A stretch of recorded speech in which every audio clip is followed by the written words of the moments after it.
Hello guys, tuturo ko sa inyo kung paano ako pumunta ng BFS Taipei. So nanggaling ako sa Soying guys, sa Kaohsiung. So pag sa Kaohsiung ka galing, pwede ka manggaling sa Soying o sa Kaohsiung Main Station. So sasakay lang kayo guys sa Kwai Kwai o kaya mag-bullet train kayo. So pag mag-bullet train kayo guys, dito kayo sa Soying Station guys. So mas mabilis pag bullet train pero mas mahal sa guys. So ako naman ginawa ko guys, nagkway-kway lang ako guys.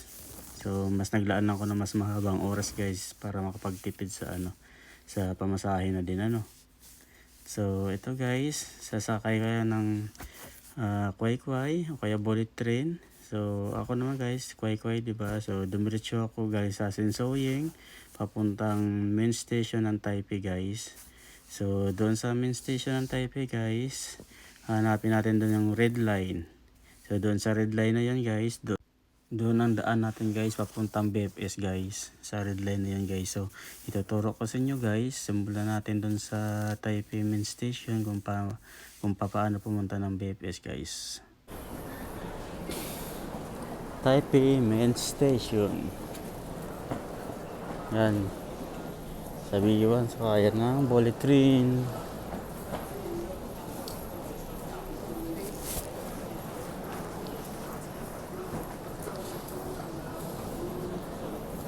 Tapos chong. Yan, sakay ng train sa bullet train. Yun. Ito papuntang MRT papuntang 101. Yan, sa red line. Yan guys, ito yung red line station guys. Papasok tayo dito sa red line station guys. So makita natin dyan yung Shengshan station saka Tamsoy. So yun guys, doon tayo papunta sa Shengshan station guys. Yun yung pinakadulo guys na station guys. So bago ka makarating doon, yung mauna doon ay yung 101 station guys. So yun yung 101 building guys. So hanapin natin yung Shengshan station guys. Yun yung number 2 guys, ito yan natin guys. So ayan na yung train guys. So tingnan natin yung train guys kung papunta siyang Shengshan station guys. Doon tayo sa Shengshan station guys, yung pinakadulo guys. Mas malapit na sa lalakarin guys kaysa sa 101 tayo dumaan, mapapalayo tayo guys. Kaya yun, doon tayo sa pinakadulo guys. Yan, tingnan natin guys. Yan guys, may pangalan Shengshan station guys. So sakay na tayo guys. Yan guys, andito na tayo sa Shengshan station guys. Hanapin lang natin dito guys yung exit 1 guys. So yan guys, exit 1. Yan guys, sandan na yan to guys. Yan guys, pag akyat natin yan guys, makita natin dyan guys mga building guys. Yan, makita natin agad yung building ng 101 dyan guys. So malapit lang sa 101 guys. So yan guys, nasa labas na ako guys. Ito, Shengshan station guys. Yan, yan, makita natin mga building guys. Yan mga building guys. Yan, madali lang guys, no? Sundan nyo lang to guys yung video ko. Yan, pakita natin mga building. Yan, tapos dito guys, pagdating mo dito, huwag ka tumawid dyan, kumanan ka guys. Yun, huwag tumawid guys kanan lang. Yan, ito guys, dire-diretso lang guys. No, diretsuhin na natin guys hanggang sa may makita tayo na yung brown na building guys. No, so dire-diretsuhin na natin to guys, maglakad guys. Yan, ito guys, diretso lang to guys.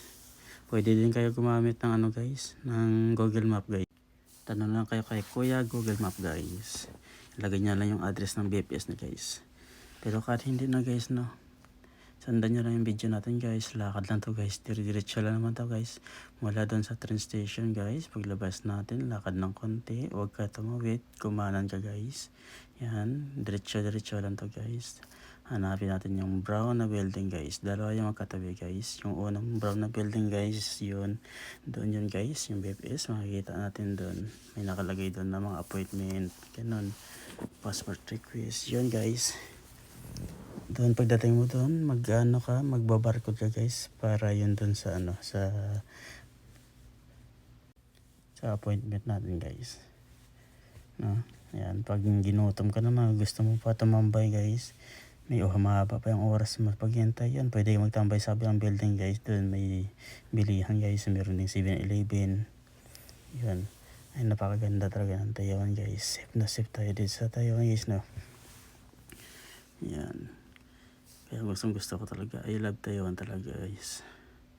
Habang lalakad-lakad ako dito, muni ako guys.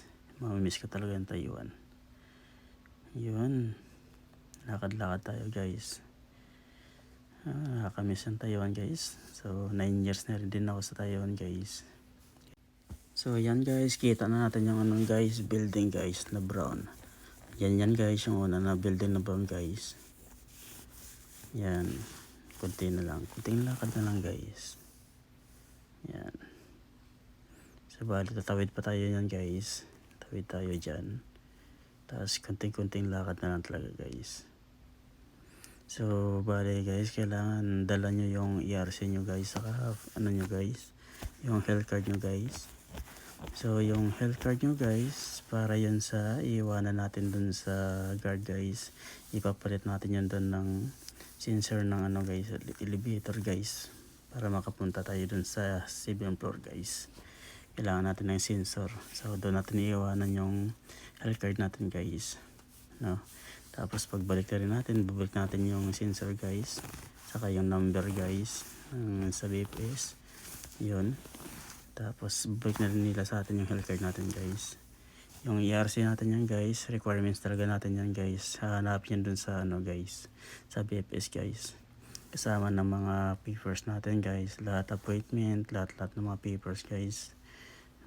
Yan, passport, saka yung ERC natin guys. Titingnan lahat yan guys ng immigration officer guys. Yun, lakad-lakad lang guys. Yan na guys. Lapit na talaga guys. Yun. So doon naman guys, guys, makwento ko lang sa inyo doon.